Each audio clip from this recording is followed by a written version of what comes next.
You're listening to the On the Run with Jess and Tom podcast. And I'm Tom Conway. Welcome to our podcast. What's up? Hey. So we have been a little busy, right? Always Tom busy. got me a little gift about My dad? 3 weeks ago. He sent me this audiobook. Yeah. And I have been actually very diligent. You know, I've been listening to the book. I've been listening to, I've been listening to the book and trying to understand it a little bit. You have to forgive me. You know, my English is not my first language. So I try to find the book in Spanish, but they don't have it. He uses very sophisticated medical, philosophical language, and it's taking me a little while, but I feel like I get the main point, and I actually like these rules, and the name of the book is the 12 Rules for Life, and I think this really applies to all of us humans, and it's really interesting. Well, I mean, be careful what you call a gift, first of all. Yeah, I mean, so I've been listening to Jordan Peterson for a couple of years. So I shouldn't say listening, mostly watching him on YouTube, and listening to some of his podcast episodes. And I just find him to be really a brilliant person, and such an intelligent and courageous person. And so he's coming to New York. I think it's April 9th. We said, and I had bought tickets for that, and so I wanted to kind of go back and consume some of his material. And I never read his book. He's on this tour is called for those of us who wrestle with God. That's his latest book, and then this was his second book, The 12 Rules for Life, and I forget the name of his original a book that I think he wrote back in 1999. I think this one was from 2017 or 2016 or something, but it was really the thing that kind of propelled him into notoriety, as a speaker, and really a cause of conflict in Canada, because he was very outspoken about social trends and really where he sees culture going, in not just Canada, in the U.S. As well. And so it was just really something that I thought was interesting. And in order to prepare for that event, I wanted to read the book, and I sent it to you also because you're going to be there too. And I thought you might want to stay awake during that. And so it's really heavy material, but he's really brilliant. And I think there's information there that everybody, needs to hear. Yeah, I really feel like he really goes very, very, very, very deep into, creation, very deep into the scripture, very deep into... Well, careful, because, and especially at the time of this writing, and I think that's changed for him a bit, he's not a Christian, he's self-proclaimed atheist, and so he looks at the scriptures purely as literature. And as a reference, as reference, yeah, and more in terms of allegory than he does in terms of scripture. And so he does not look at them as if they are the inspired words of God, as you and I would. But I think that as time has progressed and after what he's been going through, I believe he lies a little bit more towards belief than disbelief now these days, if not full on belief. And so, but at that time, he definitely was not a believer at all. And but I feel like scripture is literature. If we think about how scripture has shaped humanity, history, only for the people that have read it. Even for those people who might not believe, I mean, he talks about Adam and those things that happen and how we carry that shame from the beginning of time. So you're talking about right? Adam and Eve, which is which would be the creation story of humanity in the Old Testament, what Christians called the Old Testament, and what Jews would call the Bible, right, or the Talmud. I forget how they refer to it exactly, but that would be their only scriptural reference, and that's the creation story of man. Yeah, and Yeah. I mean, he talks about how our perception of who we are gets distorted from that point Yeah. on, you know, Right. Right. and Yeah. So even for a non-believer, you know, you can see how that story shaped humanity in a way, well, right? so the inference, yeah, is that we were born in perfection into perfection, and so that our free will that is afforded to us by God uh, caused us to make choices that broke our relationship with God and severed our spiritual link with ourselves. And so, but again, like, so when you say like, see how it shaped humanity, I mean, there's a lot of people that are evolutionists, and so they don't believe that life came to be that way. So, you know, it, yeah, I mean, it shaped the life of people who are believers, and then perhaps Western culture, who, like it or not, are influenced by the fact that this country, the United States, where we are, was formed to allow for the pursuit of Christianity or Christian beliefs at that time, freedom of religion. And so, yeah, I guess the culture as it's on its own would have certainly been impacted by that belief. Yeah. I mean, if even him being a non-Christian is talking about that, right? It's talking about how we came so perfect, right? We were created to perfection, and then all of a sudden our eyes open, and they only open to see our imperfections. You know, they only open to see that we were naked and we were vulnerable, right? Mm-hmm. And we were facing evil, right? And that's what we're still battling with till these days, right? Yeah. And it's Yes. I mean, I feel like most people are battling themselves. You know. I think it's a battle everybody fights. Yeah, that's what I mean. Yeah, But we're yeah, mostly fighting yeah. our perception of who we are. You Right. know. And so like it's funny because when I heard that statement, him going referring that far, you know, I was in my mind I was dealing with my generational trauma, right? Mm-hmm. And for Mm-hmm. me, I Sure. went as far as colonization, you know, because that's what I knew, and that's what affected my race and my tribe, whatever you want to call it, right? Mm-hmm. So I went as far as colonization. But Yeah. then when he talked about the beginning of days and how humanity, how we perceived ourselves to be nothing, like to be so imperfect, right? To be so like un- so conscious, Well, it's self-awareness, self-aware right? of As soon as there's our self-awareness, yeah. imperfections, right? Mm-hmm. But before that happened, we were blind and perfect, right? Mm-hmm. So that leads me to think that maybe if we were still blind to our Oh, imperfections, blind in the same way. right? Yeah, I was gonna say we're still blind, just to different stuff.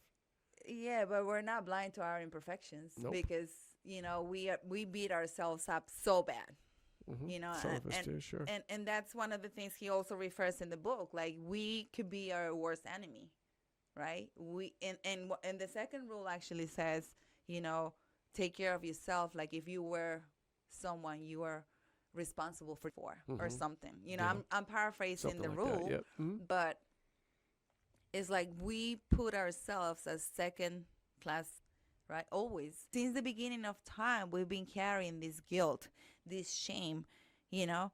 So when I think about it, it's just not colonization. It's just not whatever we did as humans in our own um, experience, in our own existence. But we started with that from the beginning of time, right? And it's like kind of Well, eye opening. it's a condition of being human, right? I shouldn't say it's a condition of being human, but it is a factor of human existence. You know, is the battle for dominance, is the battle, the psychological battle for endurance and for life and superiority, and so it's part of the natural process of self actualization. Yeah. And I love when where he talks about chaos and order, right? Chaos being the feminine, and order 100%. and That is order correct, and Your order Honor. being the masculine. Yes. And okay, I take the blame. Yeah. Yeah. I vote. I'll vote too for I chaos. take the blame. I Mhm. mean, Eve, you messed it up. You gave him the freaking apple. And again, again. But she gave it to him before she tried. I mean, after she tried it, at least. So again, I just want to be clear for the people who may or may not be Christians or Bible scholars or Bible believers, is that Jordan represents Eve as the literal, and by that I mean in terms of literature, representation of chaos. The female is chaos and the male is order, and so he goes through that chapter to kind of outline that in different ways, and this is one of those ways. And it's, and he represents the dynamics, right, of what the female is and what the male is, right? And it's just funny because I think in chapter 2 he talks about how we kind of convince men to do things, and then men turn to us and blame us for doing them even though they agreed to doing them. And It sounds like fiction. and I feel like that's so real. Mhm. It's like, we propose something, men agree, and then when they're screwed, they're like, it was your fault, and even the Lord who permitted it. That's funny you say that. So recently there was a meme going around on Facebook. Somebody sent me, and so it was like a guy being led to his friend's house by his female partner. I don't know, wife or whatever. They ring the doorbell, and she begins to berate the guy who answers the bell for making her husband or partner gamble and drink and do all these other kind of things. And it was just so funny, how that was portrayed there, and the guilty guy was like just shaking his head, yes, he made me do this, it's not my fault. And it was great. It was just super. I love how I guess that comes from the beginning of times.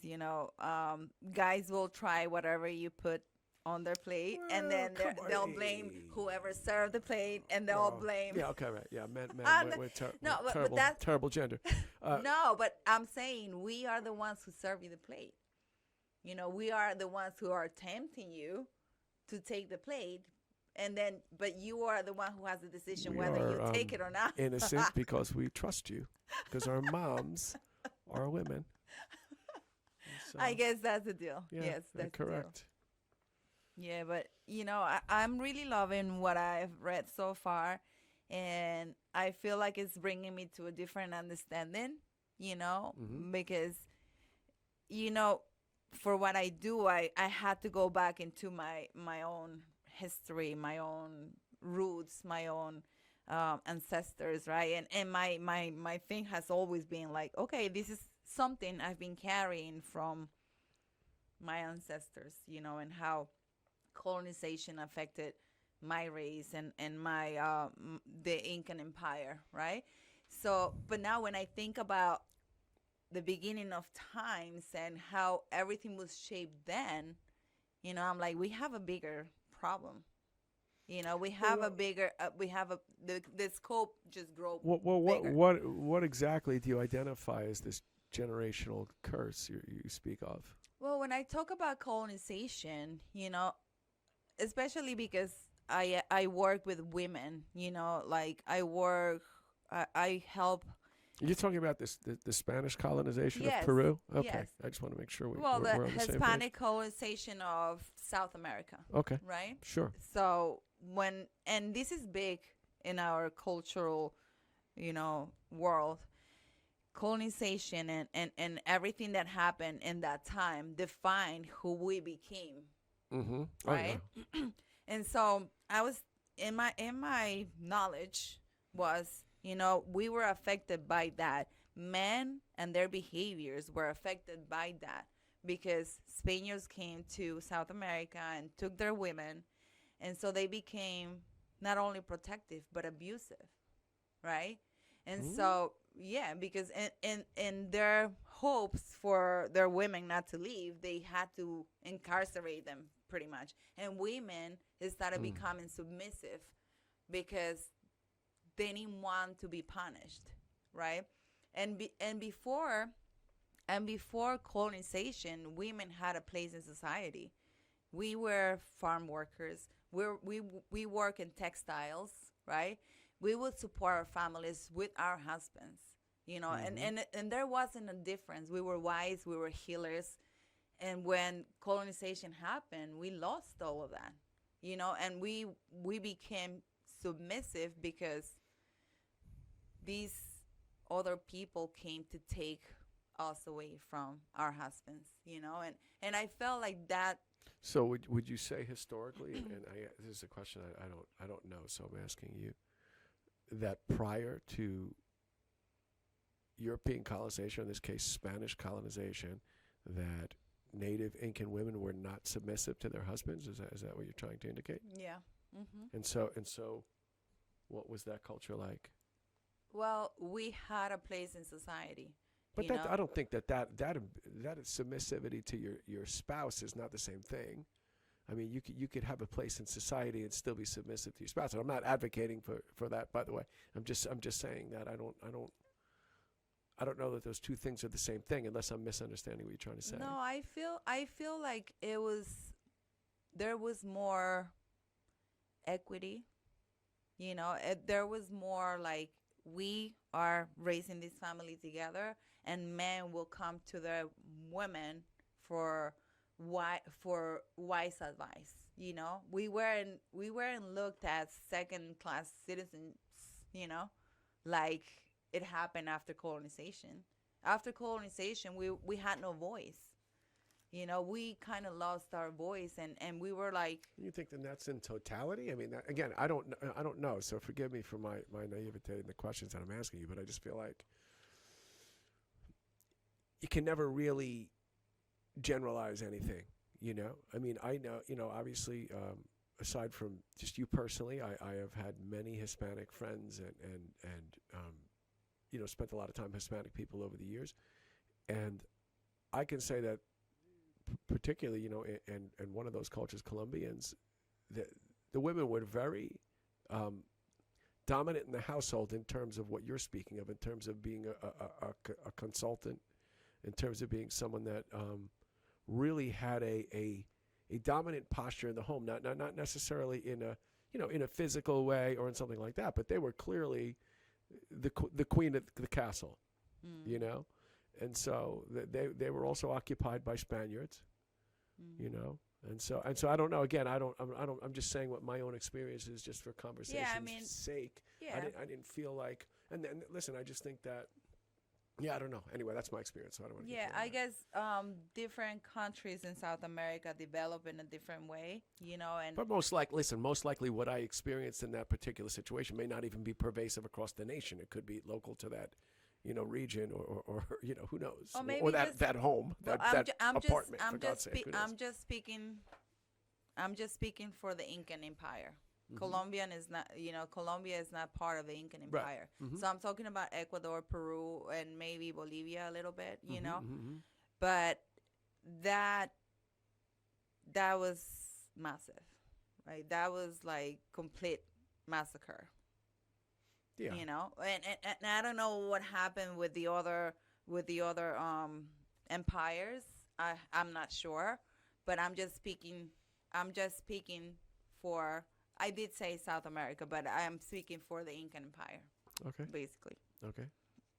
And that's what and when I talk with Ecuadorian women, they agree, and it was, and even. I have spoken with Native American women that were colonized by England, and they have felt the same way. But so that's the thing. So that's why that's I'm glad you brought that up, because it's not for me to steer this discussion, but that's the thing. And so I think that something about that doesn't. So the act of colonization removes women's voices. I mean, I feel like I don't know. I feel like there's something missing to that. What happened is Because it men, was men get it jealous and was protective, no and so it then was it was women a are violent stifled. it was a violent act, Sure, right? of course. And by that, men lost authority, Sure, yeah, right? And one hundred they percent. If just not being killed. and a lot of these people who came to our land, they not only wanted to take the land, but they wanted to take the women too. Well, I mean that's yeah. Unfortunately, that's a would be an I'm hesitant to use the word natural here, but it would be a likely sequence of events. Right. Yeah, So it became traumatic. sure. Traumatic, right? For With or natives. without that, that would have been Yeah. traumatic for you to have It was someone. traumatic for men to lose their women and for women to subject themselves to these new, ideas and new people, whatever. Hmm. So it was a whole I feel like that marked, a whole different life experience for a lot of us, Of course it right? did. Yeah, you But two worlds collide. but at the same, like I was telling you, for me that was the beginning of all our issues. But now when I think when I'm reading this book, I'm like the beginning of all our issues Well, were then, yeah. I mean, the thing is because the things that motivate the conquistadores or whoever else were those original things that they're referring to in the prototypical model, the male and female and Adam and Eve, and it's the same because the human conscious, the human brain operates the same way, regardless of its generation or its origin or where it comes from. And so the predatory nature of human beings, the greed of human beings, it's an extension of self-actualization and survival, a very ugly, reality of the animal kingdom, right? So to speak. And so, again, and not in any way am I minimizing or advocating the things that went on in the colonization of the world, and as you indicated, we have the same things in North America here and further up North America and Canada as well. In fact, I think Jordan mentions the native people of his province at some point. And so, yeah, I mean, so sure, from a literary sense or whatever, and again, I don't minimize my belief in Scripture and God and Jesus and all that kind of stuff. I'm a Jesus freak, as you know. But I want to make sure, like in this situation, we're talking about the chaos and order represented by males and females, and that the kind of original, I hate to even call it Sin. brokenness or sin. Yeah, I don't even want to refer to it that way. But it's more like just like the condition of those two different genders, which are very different. And Jordan goes on to explain that here, and even some of his new stuff that he's on YouTube now. Like he's a staunch defender, similar to Ben Shapiro, of gender and how to define gender. And it's he's a person who's like kind of clamoring, banging the bell to say, hey, regardless of our anatomy, gender is a social construct, right? Gender is a belief set assigned to a biological physiotype, for lack of a better word. I don't know that is the word. Actually, I might have made that up. And so, it's an interesting, it's a social concept. And so it's a really cool, we can't get into that now, nor do I have the proper, knowledge, to get into it in full. But this is kind of what was referred to here and kind of described. And, in terms of what you're saying, I can only listen. I don't really have any knowledge of your situation, but, you do. Yeah, I mean, this is something that has been instilled in our DNA, kind of, and For sure. Now. and being yeah, because it's altered. and being like the victim mentality, right? That we all had at one point, and I've seen that with my grandmother's grandmother and her mother and her and my grandmother and my mother, and then me, and I feel like it's just getting close. We're getting closer to break the chain. The more we learn, the more we see, the more we become more conscious of our nature, right? But that was big, that was a huge mark, but now thinking about the first days and how that has shaped us too, you know, how that has shaped humanity in a way that we can see ourselves as being perfect, you know. Mm. And we struggle to find that perfection, to go back to the beginning of everything. Yeah, but so if you want to refer to the biblical narrative, the biblical narrative, you know, s- specifically says that God created men and women, males and females, to be interdependent. It was intentional. It wasn't just like, oh wow, like I screwed this up, and you know what, like he created females as a partner for males, because he didn't want them to be alone. And so but each with unique input into the shared experience of Mm-hmm. humanity. you know Yeah, we both play, big I love rolls. role. Oh my god, I could use one now. A little butter. Cream cheese is for the bagels, but butter's for the rolls. Amen. Yeah, I like Thanks. both Yeah. on everything. Yeah. So yes, this is what, this is the book we are currently reading, and we really I find. mean, I'm listening to it. I'm reading it. Yeah. I'm much more listening to it than reading it. Yeah, I'm I find listening as to I it get too. older, and this is a sign of my real intellectual void, and like overall like falling short in intelligence. I just can't read. I just can't. I just hate it. I don't. I No, shouldn't say I hate it. I no, don't hate it. don't I say can't. that I you. can't. Hold on. I don't. I'm not going to use the word can't because I don't want. Yes, To yes, represent it. I find it very difficult to spend a significant quantity of time reading written text. I've done so much of it in my technical career, in my entire life, and I just don't have the at this time. It's just very difficult for me to stay in the written word, and so I prefer to take my content in audibly. Using audiobooks, and you can do it. And the other thing too is I can't pay attention to anything, so I listen to the books while I'm doing other things. You know what I mean? So I'm like shopping, I'm at Home Depot, I'm doing a project or whatever, and I'm listening to a book in place of when I would normally listen to music or something like that. And so that's how I take in my content before I go to bed at night and stuff like that. So I rarely read anymore. I wish you could read in the dark.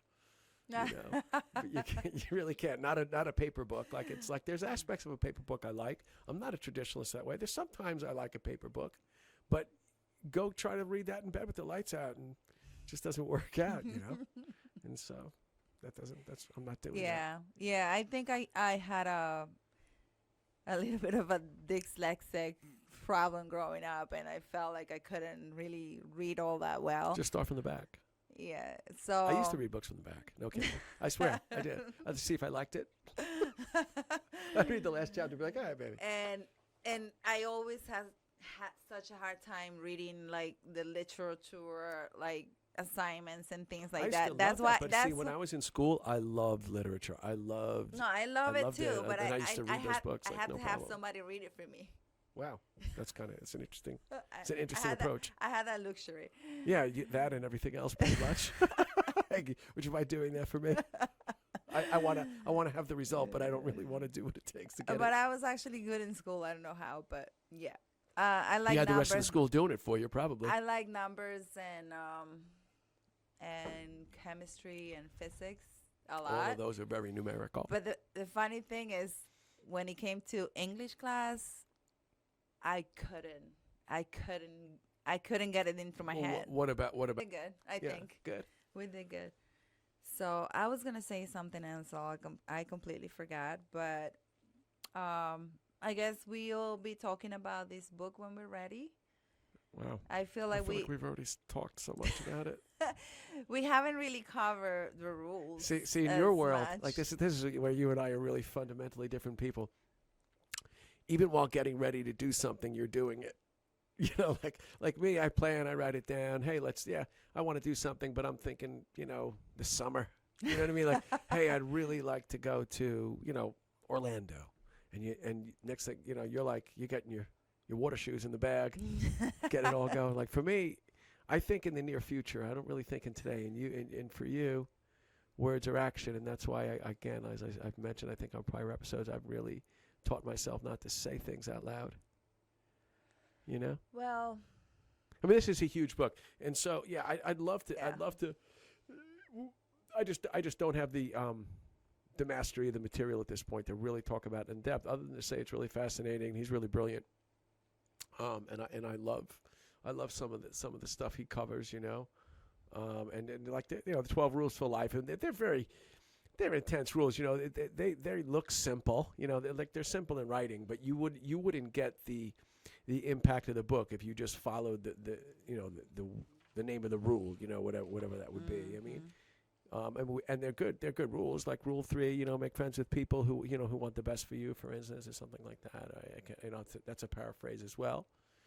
But set your house in perfect order before getting into others. And so that's again. And so throughout this book, he mentions the biblical narrative. And so that in particular reminds me of, I think it's something from the Gospel of Matthew, where he says, remove the plank from your own eye before you, remove the speck from your brother's eye.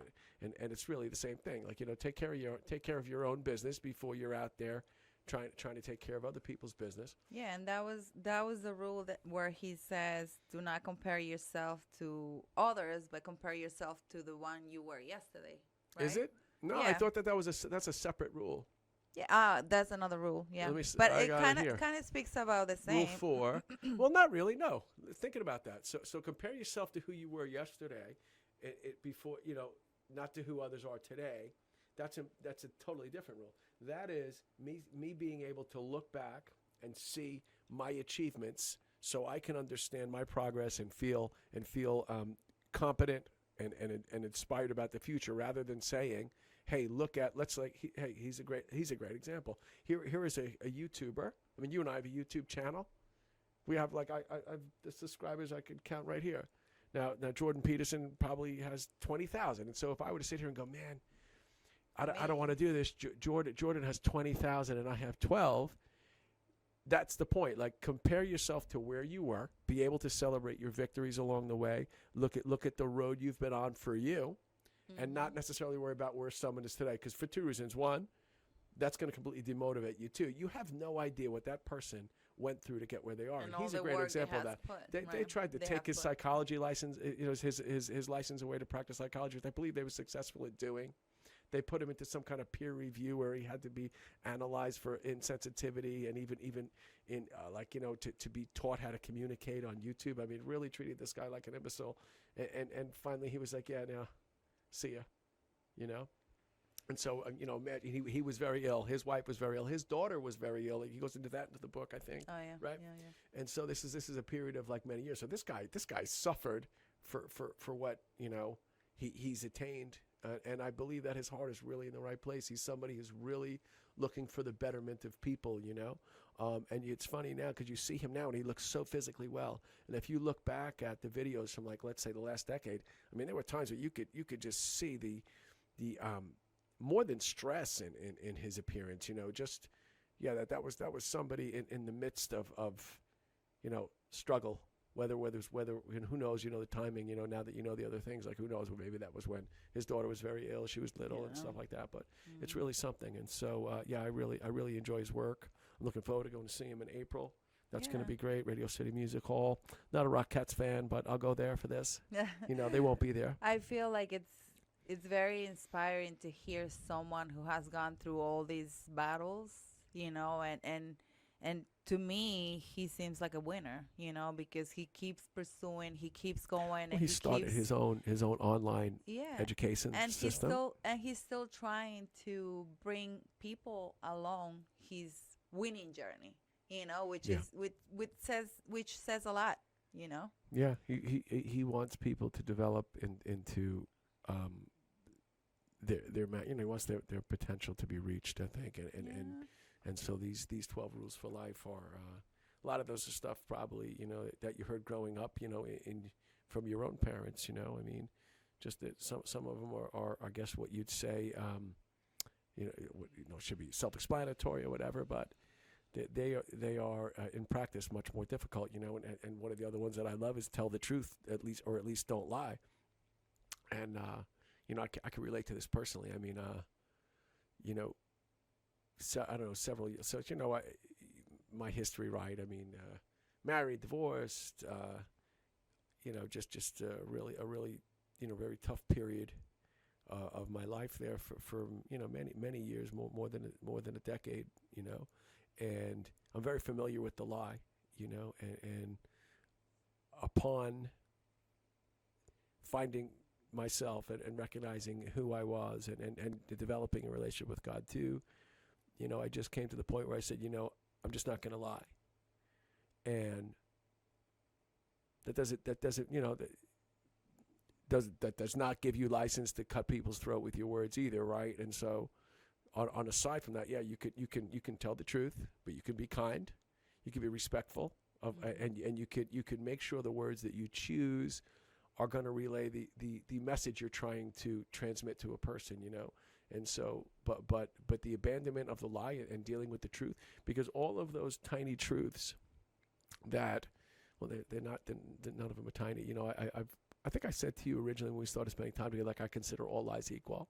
Mm-hmm. You know, Mm-hmm. if you lie to somebody, you lie to everybody, and if you lie about something, you'll lie about everything Mm-hmm. or anything. Mm-hmm. And so, and I know that because I was great at it, you know, for a long period of time. And so, it's the truth is a really important thing, but mostly because through every exposure to the challenge to not be truthful, you're strengthened. You know, it's like lifting a weight, or doing an exercise, or facing any other, you know, emotional challenge. Mm-hmm. You know, and so it grows you, it strengthens you, it gives you confidence in the fact that, hey, you know what, I told the truth and I haven't been rejected. Or if I was, maybe I was rejected by the right people, you know. And I so mean, it makes you grow. it does. And so that's the thing. Every time you compromise the truth in whatever way, and I think he goes into the book, even say, like, even to what you say to spare somebody's feelings, it's not. It's actually, it's always for you. Mm-hmm. You know, it's always for you not to confront whatever that situation is that you don't want to see, whether it's the hurting of somebody's feelings, you don't want to deal with the aftermath, or you're afraid how they're going to react if you say something, or whatever. You know, we all know the reasons, right? We've been there and done that. And so, you know, it's funny. And and then you can parallel this back to, again, the biblical narrative, which is, you know, it's one of the 10 Commandments, right? And so you look back, and so my belief is, again, I don't consider this to be a Christian podcast, but it's certainly not one. So it's certainly not one, you know. And so the thing is, the 10 Commandments, you know, for people that are not, I don't even say religious, they're not God, they're not God followers, or they may or may not have a direct relationship with God, right? I don't like to use the word religious, because religion, like, screws everything up, you know. The relationship with God is exactly that. It's a relationship. It's not a rules. And so, but, you know, the belief is that the 10 Commandments were given to humanity because God is the manufacturer of humanity, and nobody knows how the creation works better than the creator, right? If I want to get my GMC truck fixed, I'm going to take it to the dealership, and they're going to tell me, because they know exactly how it works. And so the belief is the same for Christians and God, or anyone who follows their faith. If you're Muslim, if you're Jewish, whatever you are, anyone who follows your faith according to what you believe the message is from your creator, is that. And so the 10 Commandments were given to humans as an act of love by God, to say, hey, you know, if you do these things, or not do ones, you know, the ones that say don't do these things, you're going to have a better experience and a better relationship with me, because of those things, if you do them, are likely to take you to places that you're not designed to be. And so lying is one of those things. You know, everybody has that pinch in the gut when they're telling a lie, no matter what it is. You feel it, your body reacts, you know, everything's saying, hey, this is not a place you want to be. And like every other muscle that you can develop over time, and you learn to ignore that instinct, you get better at it. And that's a scary freaking thing. Yeah. And so obey that feeling, that disturbance of kids, if you're out there, obey that feeling in your belly, and just don't lie. You don't need to lie. The truth is appreciated by people, Yeah. especially if it's delivered with love and consideration. Yeah, I mean, my experience with lies, I feel like I grew up in a punishment kind of environment, Yeah, I right? did too. So like I did if too. I I was afraid. ever, right, if I Yeah. ever said a lie, I'll be like so effed up, But what was right? what was scarier, the fact that you were going to get caught lying, or that they'd find out what you were lying about? Like, you know what I mean? I mean, I never did anything that crazy, Yeah. so I But was when you're a always kid, like, it's all crazy, right? yeah, I mean, I guess because I was so afraid to speak up. I Yeah, was of so course. afraid to do anything. Mhm. I didn't really do anything. Yeah. And if they asked me to say something, I would always say the truth, because if I didn't say the truth, they were gonna burn my mouth, Right. or they were gonna do something worse. Mhm, And that mhm. was my experience. If Got you it. don't tell me the truth, Yeah. this is gonna happen. And Sure. the consequences were so huge. That's actually the worst way to get somebody comfortable telling the truth. Oh my God! you But think? it was like, but That's it right. was It's the it wrong was message. it was major. Yeah. It was No, I know. it was like Listen, borderline traumatic, kind of. You know, I want you to tell me this, physical and I want you to punishment, what tell we me would the call truth. corporal punishment, in my generation, it was very common. You'd get hit, or worse, So yeah, that we was did. normal. So Mhm. in my experience, it was like if I didn't tell the truth, I was gonna be burned in hell, kind of. So Yeah. I always had such a hard time not saying the truth. Yeah. And even if I ever tried, you could tell. Mhm. You could see it in my face, right? But I realized that a lot of people grow in an environment where lies just help them get by, right? And I met a lot of people like that. Like, Yeah. if I lie, I'm gonna just get Well, that's what by I just said. doing the wrong thing Yeah. I just did. So I'm just gonna Well, cover it. anytime, anytime it's an avoidance technique. Yeah. A lie, right? So and then it becomes part of you. It becomes who you are, because you just, oh, okay. Anything you don't want to deal with, you can just create a fake. Yeah, yeah, yeah. truth. I got by with it. So let me just make up another story for this other situation, and it becomes the story of your life, Yeah. right? So it's Actually tough. turns you into a coward is what it does, because it prevents you from ever confronting anything. Yeah, You yeah, know? and yeah, and it's hard sometimes. Telling the truth has been hard. Mm-hmm. And in a lot of situations in my life, but I just had to stand by it. I always believe that walking away from that situation, that regardless, and especially in the cases where the truth can be painful for the other party or parties, that at some point, like I always say, I'd rather you hurt me with the truth than catch me with a lie or whatever the case is. Like I just rather give me information that I can deal with. Yeah. Give me information that I can process. And I just feel like I hope that the people or establishments that receive that truth can value that as the truth, and just say, hey, you know what, this, and again, not for you, not to say, wow, that Jessica's so courageously told the truth. No, is because the truth is just that, and everything else is something else. Yeah. It's, you have the truth and everything else, and that's it. It's just pure reality. That's it. It's the reality of things. And accept that we're not all that perfect. I mean, at least it's your account, right? Yeah. It's your account of an occurrence, Yeah. or an experience, or a transmission of whatever your feelings are to somebody else. Like, hey, I'm feeling this way, or I'm not, or this happened, or and that happened. sometimes my truth might not be the same truth as the other party, because in my experience, I lived the moment as I lived it, and that other That's person. reality. That's why they Yeah. say perception is reality. Yeah, my perception of my truth might be different, Mhm. but it's my truth. It always is. I always try not to alter things, Mhm. but sometimes, sometimes we just go by what's more convenient, kind of, right? Yeah. And that shapes the truth in a different way, a little bit. Of course. So, yeah. There's the truth in everything else. Mhm.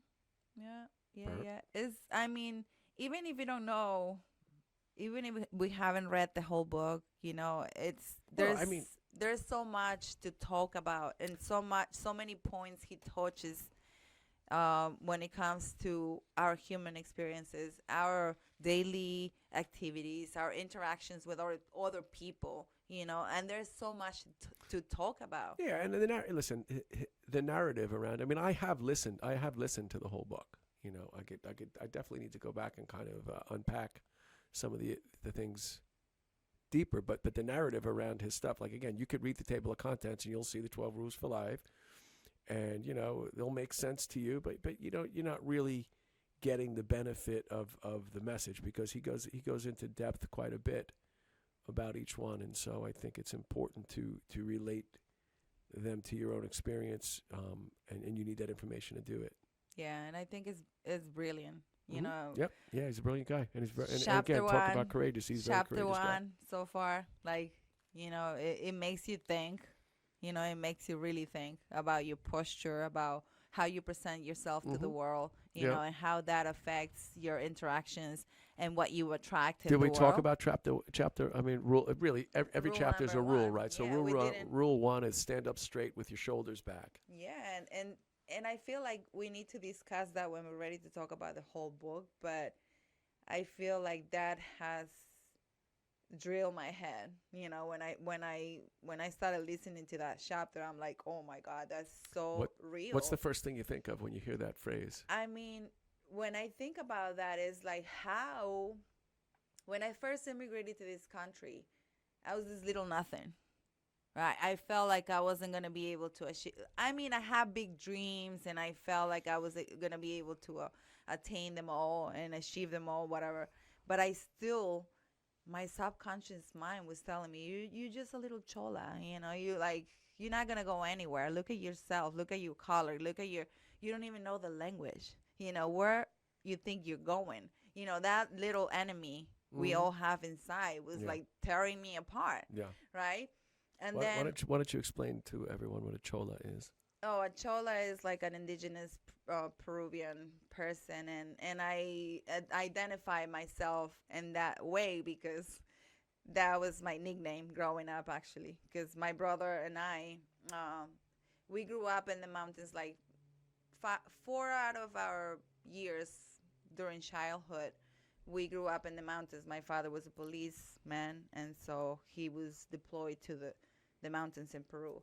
So when we came to the capital, I was in 6th grade, and when we came to the capital, I spoke like a little mountain girl, right? So all my friends from the capital would call me Chola, because I was darker.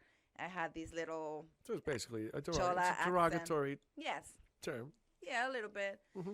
So in my mind, I still had that identity, right? That identity that, I'm from the mountains and I'm not good enough to be like in this level, right? Mm-hmm. So I had that in my mind, and of course my posture, I wasn't walking straight. I didn't have this strength in my physique. I didn't have this strength in my soul.